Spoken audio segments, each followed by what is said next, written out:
Hello hi नमस्कार, मैं आपका सूरज सर स्वागत करता हूं आज के इस सेशन में। और आज हम बात करने वाले हैं हिंदी मीडियम क्लास 12 बायोलॉजी का चैप्टर 1। एंड इस चैप्टर को मैंने बहुत ही बेहतरीन तरीके से पढ़ाने का सोचा है, जो शॉर्ट टाइम में आपका कंप्लीट करवा दूं। हिंदी मीडियम का बहुत डिमांड था और बहुत जल्द हिंदी मीडियम के कोर्सेस आपको हमारे ऐप में देखने को मिलेंगे, साथ ही साथ यूट्यूब पर डेमो पर्पज से भी आपको देखने को मिले थे। तो हिंदी मीडियम वालों थोड़ा समय दीजिए, हम आपके लिए रेडी हो रहे हैं और हम आपके लिए बेस्ट एंड बेस्ट देने की कोशिश करेंगे। उम्मीद यही रहेगी कि आप रेगुलर हमें फॉलो करते होंगे, हमारे कंटेंट से पढ़ते होंगे और मेहनत करके अच्छा स्कोर लाएंगे। बाकी हमारे free WhatsApp and Telegram channel को आप सभी को ज्वाइन करना चाहिए और ऐप को डाउनलोड करना चाहिए। तो यहाँ पर देखिए, हम बात कर रहे हैं कि एक्चुअली में जीवन की उत्पत्ति हुई कैसे, कैसे विकास हुआ और कैसे उसको हम क्लासिफाई करें, कैसे उसका वर्गीकरण हुआ। सोचिए कि आज से 5 अरब वर्ष पहले जब धरती एक गर्म आग का गोला था, है ना, तो उस समय तो कुछ था ही नहीं। ना एक कोशिकीय जीव थे, ना बहुकोशिकीय जीव थे। एक कोशिकीय छोड़िए, कुछ था ही नहीं। तो भाई कोई कैमरा लेके खड़ा था क्या, जिससे कि देख सके हाँ ये ऐसे से हो रहा है।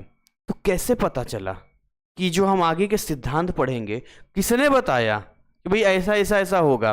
तो देखिए, सैद्धांतिक रूप से अगर हम बात करते हैं तो हमें एक बात समझना होगा कि एग्जैक्ट चीजें उस समय जो हुई उसको बता पाना तो मुश्किल है, लेकिन हम एक अनुमान लगा सकते हैं। एक एक्सपेरिमेंट किया गया है, जो मैं एक्सपेरिमेंट आपको बताऊंगा, और सारी वही कंडीशन दी गई जो कंडीशन हम चर्चा कर रहे हैं, और उसके बाद वहां से जो है एक जीवन की उत्पत्ति हुई।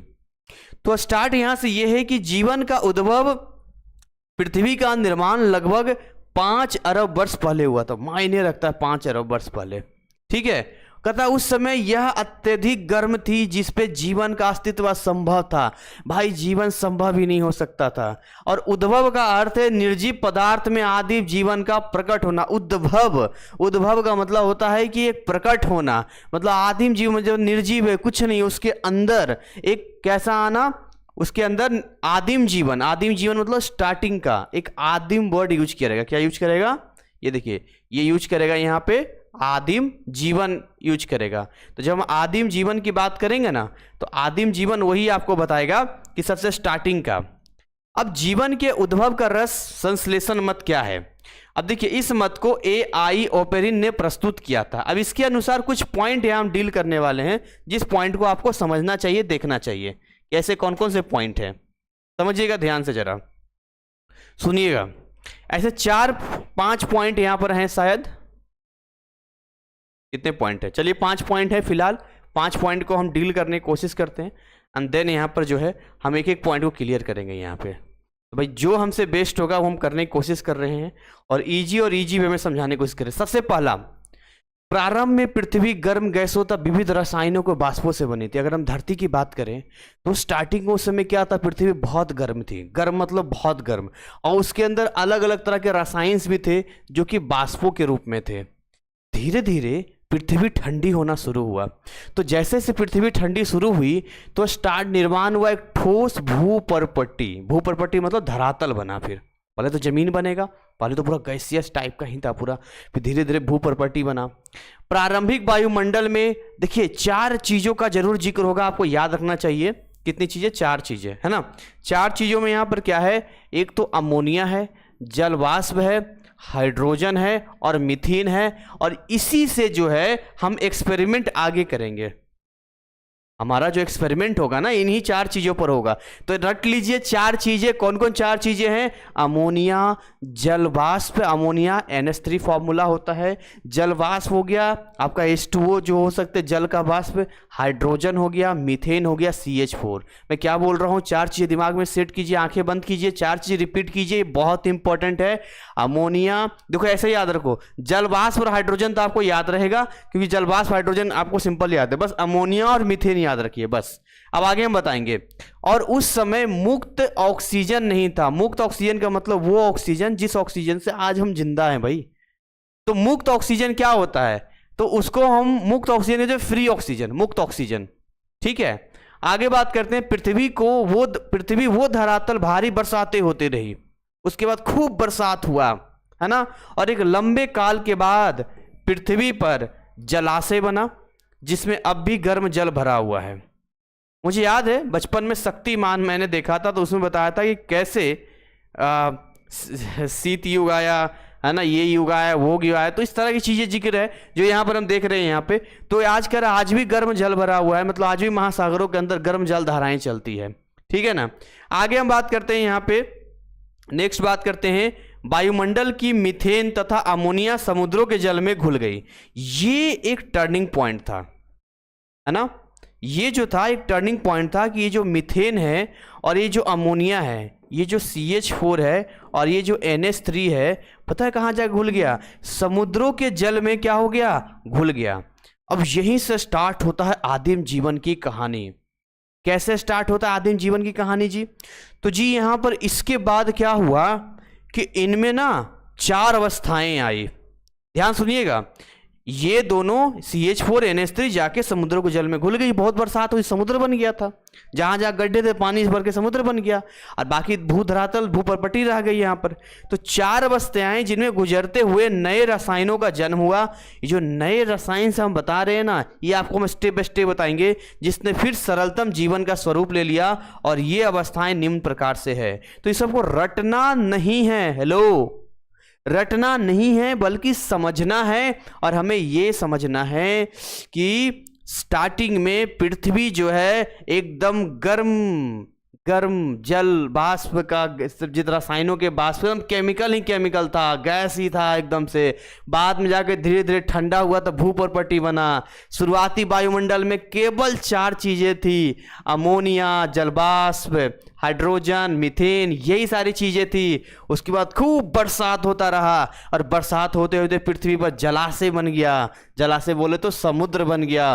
बाद में जाके ये मीथेन और ये अमोनिया समुद्र के जल में जाके घुल गया, और उसके बाद स्टार्ट होता है नए आदिम जीवन की शुरुआत। कैसे? सुनिए, अब कुछ स्टेप आपको बता रहे हैं यहाँ पे। सबसे पहले जो है हम पहले स्टेप में बात करेंगे। उसके बाद एक कैसे वायुरोधी उपकरण में एक विद्युत विसर्जन से 4 गैसें का एक एक्सपेरिमेंट किया गया, हम वो आपको समझाने की कोशिश करेंगे। तो सबसे पहले हम यहाँ पर आपको देख के बता देते हैं। यहाँ पे ये वाला जो ये पैराग्राफ हम पढ़ लेते हैं। यहाँ पे इस पैराग्राफ में क्या कह रहा है कि प्रथम 4 पराबैंगनी किरणों, विद्युत विसर्जन तथा उष्मा के मिले जुले प्रभाव से अमोनिया, मीथेन, हाइड्रोजन तथा जल वाष्प के सम्मिश्रण से एमिनो अम्ल जैसे कार्बनिक यौगिक बन गए हैं। ध्यान दीजिएगा, सबसे पहला जो बना था एमिनो अम्ल बना था, एमिनो एसिड बोलते हैं उसको। तो जब ये 4 चीजें हम जिसका जिक्र कर रहे हैं मिले जुले प्रभाव से, एग्जैक्ट तो बताना मुश्किल है, लेकिन इतना याद है, आपको याद रखना है कि अमीनो अम्ल बना, और अमीनो अम्ल जैसे कार्बनिक यौगिक बन गया। अमीनो अम्ल से फिर रचनाकारी प्रोटीन बना। और देखिए, प्रोटीन बहुत इंपॉर्टेंट होता है।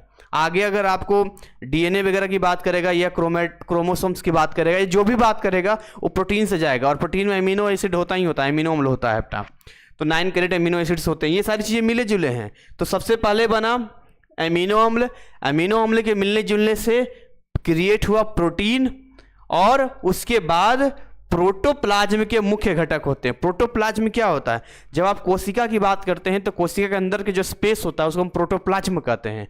तो कहीं ना कहीं क्या हो रहा है, एकदम स्टार्टिंग धीरे धीरे क्या हो रहा है, स्टार्टिंग हो रहा है, समय ले रहा है। ऐसा नहीं 1-2 साल में हो गया, इसको ना बहुत समय लग रहा था, धीरे धीरे करके चीजें हो रही थी यहाँ पे। अब देखिए, हम आपको यह बताना चाहेंगे कि ये साइंटिस्ट का नाम है स्टेमले मिलर। अब स्टेमले मिलर ने क्या किया, यहाँ पे स्टेमले मिलर का 1953 का प्रयोग था।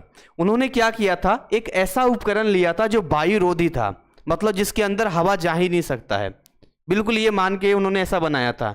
उसके अंदर उन्होंने विद्युत विसर्जन कराया, मतलब इलेक्ट्रिक जो स्पार्क्स कराया, और उसमें 4 चीजें उन्होंने दिया था, 4 गैस दिया था। अमोनिया दिया था, मीथेन दिया था। देखिए, 4 चीजें मैं बोल रहा हूँ, अमोनिया, मीथेन, जल वाष्प और हाइड्रोजन। ये 4 चीजें उन्होंने यहाँ पर दिया था। उन सबको 1 सप्ताह तक परिसंचरित किया। तरल को विश्लेषित करने पर उसमें विविध कार्बनिक पदार्थ पाए गए। 1 हफ्ते के लिए छोड़ दिया ऐसा ही करते हुए। स्पार्क्स करा रहा है, विद्युत विसर्जन करा रहा है, चारों को मिला दिया है उसके अंदर में, 1 हफ्ता के लिए छोड़ दिया गया है। और जब 1 हफ्ते बाद देखा गया तो उसके अंदर जो है कुछ कार्बनिक पदार्थ बने थे। क्या बना था? कुछ कार्बनिक पदार्थ बना। अब कार्बनिक पदार्थ में क्या बना, तो देखो, एमिनो अम्ल बना, यूरिक एसिड बना, है ना, ये लैक्टिक अम्ल बना, ये सारी चीजें देखने को मिलती हैं, ये ठीक है। ये देखो अमीनो अम्ल, यूरिक एसिडिक अम्ल, लैक्टिक अम्ल, ये सारी चीजें बना। तो अगर हम इस उपकरण, इस एक्सपेरिमेंट को ध्यान से सोचें तो हम ये मान के चलते हैं कि जो उपकरण है वो हमारी धरती है, और वायुरोधी का मतलब है कि हमारा किसी से भी कोई कनेक्शन नहीं है वायुमंडल में। हम बिल्कुल चारों तरफ से अंदर, क्योंकि देखिए धरती जब थी तो चारों तरफ से वायुमंडल ढका हुआ है, तो बीच में जो होना अंदर ही होना है। तो सेम चीज एक हफ्ता के अंदर अगर यहाँ पर एमिनो अम्ल, यूरिक एसिडिक अम्ल और लैक्टिक अम्ल बन सकता है, तो इससे पक्का हो गया कि उस समय भी ऐसा ही कुछ हुआ होगा। क्लियर है बात यहाँ पे? अच्छा, तो पहला स्टेप तो आपने देख लिया कि पहले स्टेप में विद्युत विसर्जन वगैरह करके, बाकी चीजें करके यहाँ पर हमने पहले एमिनो अम्ल वगैरह बनाया। अब यहाँ से क्या हुआ आगे, नेक्स्ट हम आपको बताते हैं। नेक्स्ट यहाँ पर हमें ये समझना पड़ेगा सेकंड स्टेप में कि जो आपका कार्बनिक अम्ल बना था, जो भी आपके कार्बनिक अणु थे जो संयोजन हुए थे, वो आगे बढ़ते गए और बढ़ते बढ़ते अणु बना। अभी देखिए, अभी जो बन रहा था ना, जैसे उसके अंदर आप एमिनो अम्ल की बात कर रहे हैं या उसके अंदर लैक्टिक अम्ल की बात कर रहे हैं, तो धीरे धीरे अपने को विस्तार करना शुरू किया। उन किसने? कार्बनिक यौगिकों ने। अणु बने जिनमें अब और बड़ा बड़ा कार्बनिक यौगिक बना, जैसे पेप्टाइड बना, शर्कराएं बनी, स्टार्च बना, फैट वसा बना, ये सारी चीजें बनी। तो आप देख रहे हैं कि किस तरह से चीजें होती जा रही है, सही होती जा रही है, ठीक है। तो अब जो है अगर हम आगे देखें यहां पे, तो हमें एक चीज समझ में आएगी कि पहले स्टेप में तो हमने केवल 4 गैसें लिया था। हमने अमोनिया लिया, हमने जलवाष्प लिया, हमने हाइड्रोजन लिया और हमने मीथेन लिया। और उसको जब हमने मिलाया तो उसके बाद जो है कुछ कार्बनिक यौगिक देखने को मिला, जैसे लैक्टिक अम्ल हो गया, अमीनो अम्ल हो गया, ये सारी चीजें बनी। फिर वो दूसरे स्टेप में हम देख रहे हैं कि जो कार्बनिक यौगिक बना था वो अणु बना लिया, जिसमें और बड़े बड़े पेप्टाइड, शर्कराएं, स्टार्च, फैट्स, ये सब चीजें बन गई। अब अगले स्टेप में बताते हैं, देखिए कैसे हो रहा है। सो विभिन्न प्रकार के जो बड़े, यहाँ गलती से हो गया है, विभिन्न प्रकार के बड़े अणुओं ने परस्पर मिलकर बहुअणु सम्मिलित, ये आपस में फिर और कंबाइन कर लिया, कुछ सरल वसा बनाया, स्वयं को एक प्रकार की झिल्ली के रूप में इन समृद्ध अणुओं को लपेट लिया और एक आकार बन गया। क्या बन गया? एक निश्चित आकार बन गया। ये सारा आपस में ऐसे करके मिला और मिलके बाहर में एक झिल्ली सा बन गया।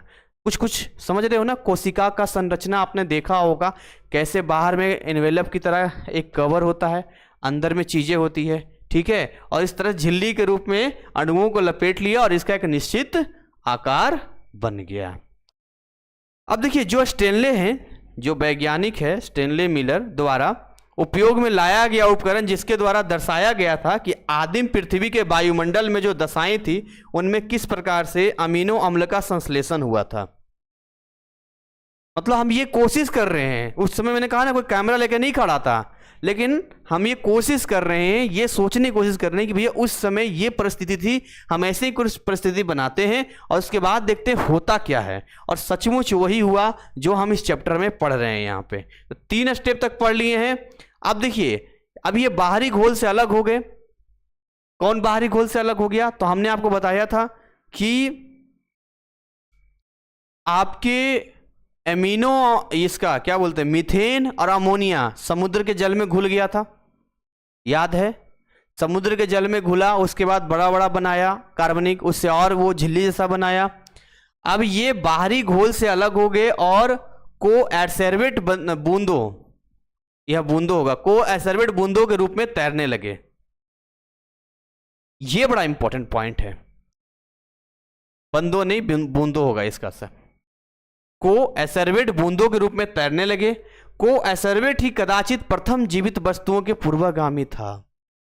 ये जो को एसर्वेट बूंदे बनी ना, यही स्टार्टिंग था लाइफ का, क्योंकि हम को एसर्वेट बूंदों तक ऐसे नहीं पहुंचे हैं। को एसर्वेट बूंदों तक पहुंचने के लिए हम पीछे से देखते आ रहे हैं कि कई सारे स्टेप फॉलो हुए हैं। इन बूंदों में किसी प्रकार का उपापचय हो सकता था जिससे कुछ पदार्थों का विघटन हुआ। उपापचय, हेलो, उपापचय का मतलब क्या होता है? उसको ऑक्सीडेशन कहते हैं। जब किसी से ऑक्सीजन मिलकर रिएक्शन करता है उसको उपापचय कहते हैं। क्या कहते हैं? उपापचय कहते हैं। तो देखिए, ये जो को एसर्बिट बूंदे थी ये तैरने लगी, इसने उपापचय किया, यानी ऑक्सीजन के साथ में किया, कुछ पदार्थ विघटन हुआ और कुछ पदार्थों का संश्लेषण हो सकता था। अब जो विघटन की प्रक्रिया थी, विघटन मतलब टूटना, हेलो, विघटन मतलब टूटना। सो विघटन की प्रक्रिया से चार्जा उत्पन्न, ऊर्जा हो गई, यहां पर गलती से कर दिया, ऊर्जा उत्पन्न होती थी। संभव है प्रारंभ के कुछ प्रोटीनों ने एंजाइम की तरह कार्य किया हो जिन्होंने अभिक्रिया की तरफ प्रभावित किया हो। मतलब ये समझा जा रहा है को एसर्बिट बूंदों जो थी वो को एसर्बिट बूंदे जब उपापचय किया, उपापचय किया मतलब बोले तो ऑक्सीडेशन किया, और जब ऑक्सीडेशन किया तो कुछ विघटन हुआ होगा, और विघटन के बाद नो डाउट एनर्जी, ऊर्जा बनेगी, और जीवन के लिए, अस्तित्व के लिए तो ऊर्जा ही जरूरी है। तो इससे ये समझ में आता है कि हो सकता है स्टार्टिंग के कुछ प्रोटीन ने एंजाइमों की तरह काम किया हो, एंजाइम की तरह कुछ प्रोटीन जो बना था, जैसे प्रोटीन बना था ना, एमिनो हमने बना, फिर प्रोटीन बना, तो हो सकता है स्टार्टिंग कुछ प्रोटीन एंजाइमों की तरह कार्य किया हो जिन्होंने अभी क्रिया की दर को प्रभावित किया हो। एंजाइम क्या करता है? रेट ऑफ रिएक्शन को बढ़ा देता है। ठीक है, अब चौथा स्टेप यहां पर था, फोर्थ। तीन तो हमने देख लिया, अब फोर्थ स्टेप में हम लोग आते हैं। जरा सोचिए कैसे कैसे बहुत ही बारीक तरीके से हम जीवन के संरचना की ओर नजदीक बढ़ते जा रहे हैं। सो अगर हम आगे बात करते हैं फोर्थ स्टेप में, संयोग बस हुए संयोजनों के द्वारा किसी प्रकार के न्यूक्लियो प्रोटीन या न्यूक्लिक अम्ल बन गए होंगे। भाई हो सकता है संयोग बस कोइंसिडेंस ऐसा हुआ होगा, किसी प्रकार का न्यूक्लिक प्रोटीन बन गया होगा या किसी प्रकार कुछ और बन गया होगा जिनसे न्यूक्लिक अम्ल को दो और गुणधर्म प्राप्त हो गए होंगे। अब यहां देखिए, न्यूक्लिक अम्ल से मिले आदेश के अनुसार रासायनिक अभिक्रियाओं का हो सकना, ये हुआ होगा ना कि न्यूक्लिक अम्ल जब बना होगा तो आदेश का मतलब हुआ कि न्यूक्लिक अम्ल वहां से रिएक्शन को कंट्रोल किया होगा। एंड सेकेंड थिंग, जो न्यूक्लिक अम्ल की प्रतिकृति के द्वारा जनन कर सकने की क्षमता, ये दो पॉइंट बड़ा इंपॉर्टेंट है और इसको मैं सबसे पहले अंडरलाइन करना चाहूंगा सबको मिटा के। पॉइंट नंबर 1 ये है और पॉइंट नंबर 2 ये है। पॉइंट नंबर 1 कहता है, अगर इस पॉइंट को देखें कि जो आपका न्यूक्लिक अम्ल था उसकी उन्होंने क्या किया, रासायनिक अभिक्रिया कंट्रोल किया होगा। और यहां से जो शब्द लिखा है प्रतिकृति, सो प्रतिकृति का मतलब है कि अपने जैसे कॉपी बनाना। तो यहां से क्या हो रहा है, जनन स्टार्ट हो गया, रिप्रोडक्शन। भाई जीवन की शुरुआत हो रही है ये, तो अगर जीवन की शुरुआत हो रही है तो यहां से रिप्रोडक्शन होगा, कौन सी बड़ी बात है यहाँ पे, है ना। और यही दो चीजें थी जिससे कि आगे जाके चीजें आदिम जीवन कहा जा सकता था। तो भैया यही दो आदिम जीवन है, हम यहाँ तक पहुँचे हैं। और स्टेप बाय स्टेप दिमाग में सेट करते चलिए कि जो को एसर्बिट बूंदे थी ना, वही को एसर्बिट बूंदे उपापचय किया, उपापचय के बाद विघटन हुआ, उससे ऊर्जा बना, और उसके बाद संभव है कि कुछ प्रोटीनों ने एंजाइम की तरह काम किया हो जिससे कि रासायनिक अभिक्रिया को दर को कंट्रोल किया हो। और संयोग बस हम मान के चलते हैं कि कुछ न्यूक्लिक प्रोटीन होंगे, हेलो, कुछ न्यूक्लिक प्रोटीन ऐसे होंगे जिन्होंने रेट ऑफ रिएक्शन को कंट्रोल किया होगा, जिन्होंने रिप्रोडक्शन का काम शुरू किया होगा। और जैसे ही रिप्रोडक्शन का आ गया तो काहे का निर्जीव है, अब तो सजीव हो गया ना, और यही आदिम जीवन कहा जा सकता है। आदिम बूंद के प्रकार के जीवन स्वरूप अपना भोजन नहीं बना सकते थे। बिल्कुल, कहां से अपना भोजन बनाएंगे, तो बूंदों के रूप में थे ना, ये छोटे छोटे बूंदों के रूप में थे। सो भोजन को वो अपने पर्यावरण से प्राप्त करते थे। आदिम विषम पोषियों में असंख्य उत्परिवर्तन, म्यूटेशन एक वर्ड है, उत्परिवर्तन। ये उत्परिवर्तन वर्ड आपको समझना बहुत जरूरी है। म्यूटेशन किसको कहते हैं? म्यूटेशन का मतलब होता है कि जब किसी वजह से आपके डीएनए में चेंज आ जाता है ना अस्थायी रूप से, तो उसको हम लोग म्यूटेशन कहते हैं।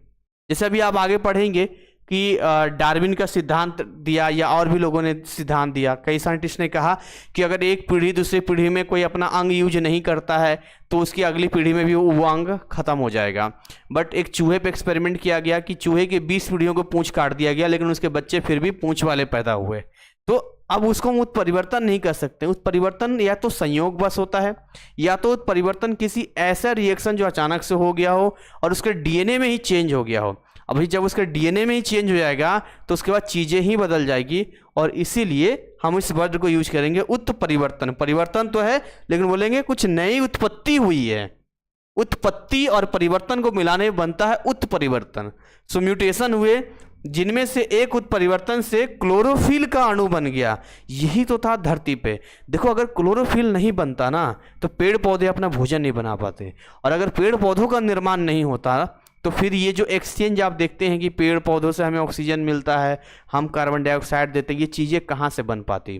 तो अगले स्टेप में नंबर है क्लोरोफिल का, यानी यहाँ से हम देख रहे हैं कि किस तरीके से एक क्लोरोफिल यहाँ पर उत्परिवर्तन हुआ। और क्लोरोफिल ऐसे नहीं बना है भाई, अरे ऐसे नहीं बना। कोएसेरेबिट बूंदे जो थी ना, वो आगे जाके जब आदिम बूंदे बनी, जिसके अंदर जान आ गई, जिसके अंदर सजीव हो गया वो, तो उसके बाद उनके डीएनए में, कुछ बूंदों में कुछ डीएनए में चेंज आ गया होगा, और उन्हीं चेंजेज में क्लोरोफिल यहाँ पर बना है, अणु बन गया। क्लोरोफिल धारक में पहली बार सौर ऊर्जा का उपयोग करके आहार बनाने की क्षमता आ गई। एग्जैक्टली यही तो जीवन की शुरुआत है। जब तक क्लोरोफिल नहीं बना था तब तक चीजें बिल्कुल ऐसे ही थी। जैसे ही चाहे जैसे बना हो, डीएनए में कैसे स्थायी परमानेंट चेंज आए, हमें उससे मतलब नहीं है। हम सीधा बोलेंगे जी एक उत्परिवर्तन हुआ, क्लोरोफिल बना। लेकिन क्लोरोफिल जब सौर ऊर्जा यानी कि सूर्य की रोशनी से मिला, जलवाष्प तो था ही वहां पे, और क्लोरोफिल मिल गया। चार चीज चाहिए ना प्रकाश संश्लेषण में, सूर्य की ऊर्जा चाहिए, आपको बाकी चीज चाहिए। तो वहां पर हम एक चीज देखा हमने यहाँ पे कि वो आहार बनाने लग गए। पहले क्या था, ये आहार नहीं बना पाते थे। आहार क्यों नहीं बना पाते थे? पर्यावरण से ले लेते थे। लेकिन अब हम देख रहे हैं कि आहार बनाने लग गए, अपना भोजन बनाने लग गए, और जैसे ही भोजन बनाए तो ऑब्वियसली वहां पर रिलीज किया ऑक्सीजन। तो जो मुक्त ऑक्सीजन अब तक नहीं था, वो मुक्त ऑक्सीजन यहां तक हम पहुंच गए, और यहां मुक्त ऑक्सीजन का निर्माण हो गया है। तो देख रहे हैं कैसे स्टेप बाय स्टेप यहाँ पर हम देख रहे हैं चीजें सेट हो रही है, कैसे कैसे बनता जा रहा है यहाँ पे। नेक्स्ट बात करते हैं। देखिए हम ऑक्सीजन तक बन गए हैं। अब देखिए जैविक विकास यानी कि ऑर्गेनिक इवोल्यूशन क्या होता है। कोई भी जैविक विकास बहुत ही धीमी प्रक्रिया है, ये कभी भी अचानक से नहीं होता। इस बात को आपको समझना पड़ेगा।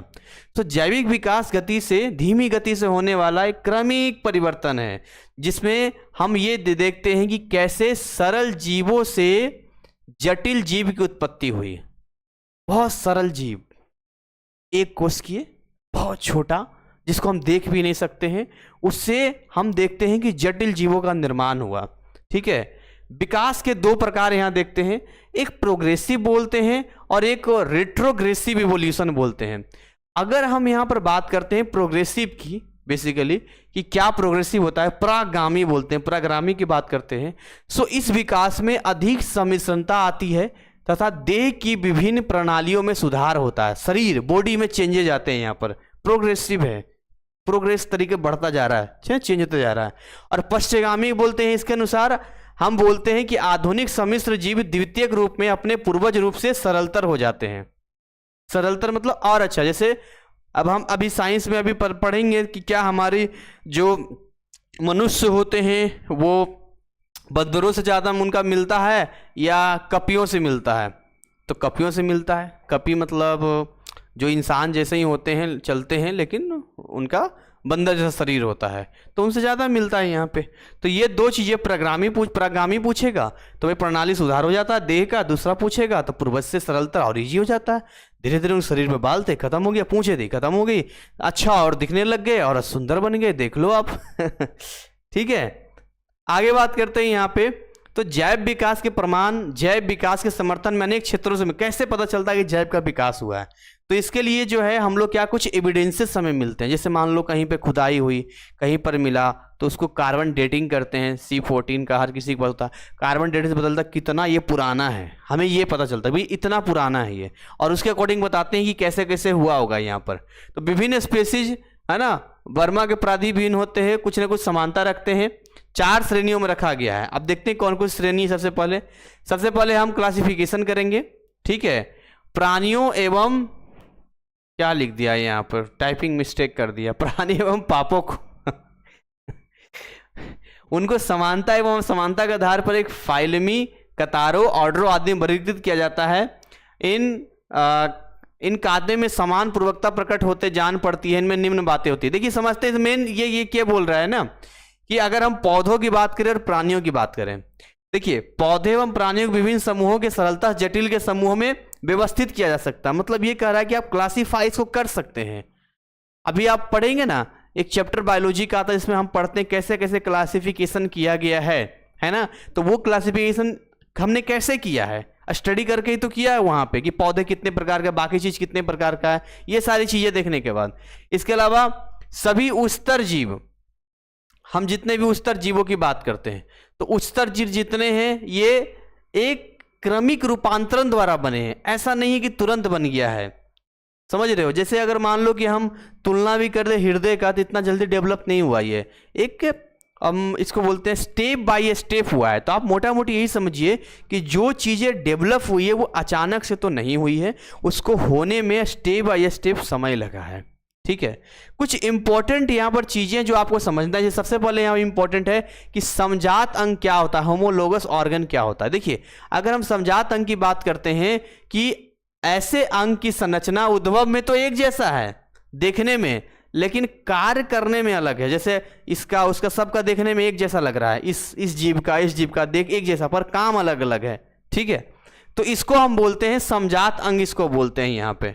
ठीक है, इसके अलावा समवृत्तीय अंग की बात करते हैं तो विभिन्न प्राणियों के वो अंग जो संरचना की दृष्टि से समान है लेकिन उनका उद्भव अलग अलग हुआ, ऐसे अंगों को समवृत्तीय अंग कहते हैं। समवृत्तीय अंग का मतलब है संरचना की दृष्टि से तो समान है लेकिन उद्भव जो है एक जैसा दिख रहा है, लेकिन उनका जो उद्भव है, जो बना है, वो अलग अलग बना है। सब याद कर लेना, इंपॉर्टेंट पॉइंट है जो आपको काम आएगा यहाँ पे। अवशेष अंग या संरचना इसको बोलते हैं यहाँ पर। ठीक है, इसको हम समझते हैं।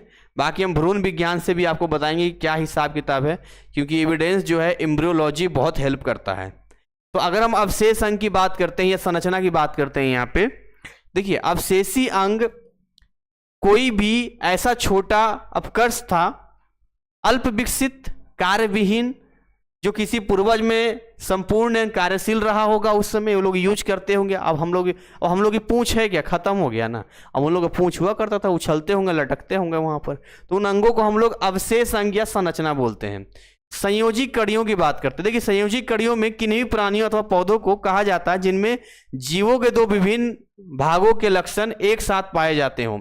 संयोजी कड़ियों से जीवों की श्रृंखला में एक हो तथा संता स्थापित होती है। तो ये सिद्ध होता है कि जो भी जीव है ना, वो दूसरे जीव वर्ग से विकास हुआ है। सीधी सी बात है, एक जीव का दूसरे जीव वर्ग से विकास हुआ है। और इसका उदाहरण आपका आर्कियोप्टेरिक्स है, जो कि आप इसको गूगल पर भी देखेंगे तो आपको मिल जाएगा। तो ये सिंपल सा है, संयोजी कड़ियाँ, मतलब अगर हमारा संरचना हुआ, किसी और जीव का संरचना हुआ, तो भाई कहीं ना कहीं दूसरे से कनेक्टेड है। अभी हमने बताया ना आपको कि हमारा जो इंसानों का है वो ज़्यादा बंदरों से नहीं मिलता है, वो कपियों से मिलता है। तो वो भी तो एक जीव है ना, उससे मैच कर रहा है यहाँ पे। देखिए भूविज्ञान प्रमाण क्या कहता है। भूविज्ञान प्रमाण का एक फोटो हम दिखाना चाहेंगे आपको यहाँ पे, वो होता क्या है इसको समझिएगा।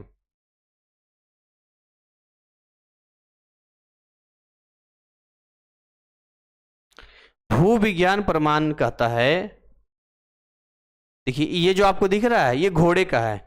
घोड़ा पहले ईओ हिप्पस बना, उसके बाद मीजो हिप्पस बना, फिर मेरी हिप्पस बना, तब जाके इक्वस बना। ऐसे घोड़े का हुआ है। ठीक है, अगर हम बात करें यहाँ पर, ये वही था जिसमें एक्सपेरिमेंट किया था, अमोनिया, हाइड्रोजन, जलवाष्प और मीथेन वगैरह लिया था। ये डायग्राम इंपॉर्टेंट है। ठीक है, ये उसी का है आपका। ये आपका अस्थाई समझाता अनुकूल है। यहाँ पर देख रहे हैं, यहाँ पर ये पक्षी का है, ये वेल का है, ये बिल्ली का है, ये घोड़ा का, ये मनुष्य का है। अब इन सबको देखते हैं, ये समजात अंग है। समजात अंग है, देखने में एक जैसा पर काम अलग अलग है। पक्षी उड़ने काम करता है, बिल्ली दौड़ने काम करता है, अलग अलग काम यहाँ पर आपको देखने को मिलता है। ये देखिए यही हृदय का बोल रहे हैं यहाँ पे। अब देखिए यहाँ पर ये मछली का है, ये वाला जो दिख रहा है ये मछली का है हार्ट। ये उभयचर है, जैसे कि आपका मेढक वगैरह का हो गया ये। ठीक है, ये आपका सांप का हो गया, और ये स्तंभ का हो गया, जैसे इंसान वगैरह का हो गया। तो ये जो चीज़ें आपको दिख रहा है कि कैसे ये यहाँ तक पहुँचा है, मतलब यहाँ से गुजर के ही यहाँ तक आया है, ये हमें समझना पड़ेगा यहाँ पे। ठीक है, इस तरह से मैं एम्ब्रियोलॉजी का बोल रहा था। ये जो है ना एक मछली का है, पहला मछली है और दूसरा चूजा है। पहला मछली होगा, दूसरा ख में चूजा है और ग में मनुष्य है। ठीक है, ये देखो ये पहला मछली का है, यहाँ पर पहले ऐसे देखो सब शुरू में एक जैसा ही दिखता है, ये सब एक जैसा दिखता है, क ख ग, ठीक है, सब एक जैसा दिखता है यहाँ पे। फिर अगले स्टेप में आएंगे तो भी लगभग जैसा दिखता है। अगले स्टेप में देखो ये मछली बन गया, और ये देखो, तो मैं ये इम्यूनोलॉजी में हमें पता चलता है कि जैसे ये इंसान का लेते हैं, इंसानों का ही तुलना कर लेते हैं, इंसानों का लेते हैं, तो ये कहीं ना कहीं अगर इस जैसा है तो ये अचानक से डेवलप नहीं हुए, ये यहीं से डेवलप हुए हैं। ये वो जीव है जो डेवलप नहीं कर पाए, जो आज भी हमारे सामने है, और ये वो जीव है जो डेवलप करके आज इंसान बन गया है। आ रही बात समझ में? ठीक है, यही था आपका। ये विलुप्त पक्षी है, आर्कियोप्टेरिक्स है, ये विलुप्त हो चुका है, लेकिन ठीक है अभी भी अस्तित्व में है, ये दिखता है, ये कुछ कुछ, ऐसा नहीं कि नहीं है, लेकिन ये वो हैं जो विलुप्त हो चुके हैं, एक तरह से विलुप्त मतलब गायब हो गए हैं, यहाँ पे बहुत रेयर बोल सकते हैं यहाँ पे। इस तरह देखिए मानव शरीर कुछ अवशेषी अंग की बात करते हैं, और हमारा अवशेषी अंग क्या है, जैसे कि अवशेषी अंग बता रहे, जैसे देखो नर में शरीर के बाल, अब हमारा शरीर का बाल किसी काम का है क्या, बताओ, है किसी काम का? लेकिन जानवरों के लिए होता है ना, जैसे उन्हें, जैसे मान लो कि सर्दियों में उनको सर्दी ठंडी नहीं लगती है, तो वैसे इंसान उस समय शरीर में बड़े बड़े बाल होते थे, कपड़े थोड़ी नहीं थे, तब बचाते थे तो पूरा यूज करते थे, बट आज अवशेषी रह गया है। अक्कल दाढ़ यहाँ पर होता है, उसका कोई मतलब है? कोई मतलब नहीं, साइड में रहता है। परिशोषिका हो गया, या पुच्छ का सेरुकी हो गया, अगर आप ध्यान से पीठ के नीचे देखेंगे तो एक हड्डी सी मिलेगी आपको, जो लगता है पूंछ वहीं पर खत्म हुआ है, तब ये चीज़ें क्या अवशेषी अंग में आता है, या मानव शरीर कुछ भाग हो गया यहाँ पे। इस तरीके से आप देखते हैं ये कीट का पंख है, ये पक्षी कहाँ है ना, ये संवृता देखते हैं, तो यही सारी चीज़ें हैं। ये वायरस की संरचना वगैरह बाद में देखेंगे, तो उम्मीद करेंगे कि ये टॉपिक आपको यहाँ तक समझ में आया होगा। अगले वाले पार्ट में हम और अच्छे से आपके लिए एक नए नोट्स वाइज थोड़ा सा कोशिश करेंगे समझाने का पिक्चर के रूप में, तो और इसको इंटरेस्टिंग किया जाए। हालांकि चैप्टर कुछ ऐसा है नहीं, एक थ्योरी पार्ट है, इसलिए हमने कुछ ज़्यादा इसमें नहीं किया। जहाँ डायग्राम बेस्ड या बाकी चीज़ें होगी तो वहाँ थ्योरी थोड़ी नहीं चलेगा, फिर डायग्राम के हिसाब से ही आपको काम करवाएंगे। तो इसको यहीं पर ओवर कर रहे हैं, उम्मीद करेंगे ये आपके लिए यूजफुल रहा होगा, और कंटिन्यूटी में आप आगे बढ़ेंगे, मेहनत करेंगे। Thank you so much, wish you all the best.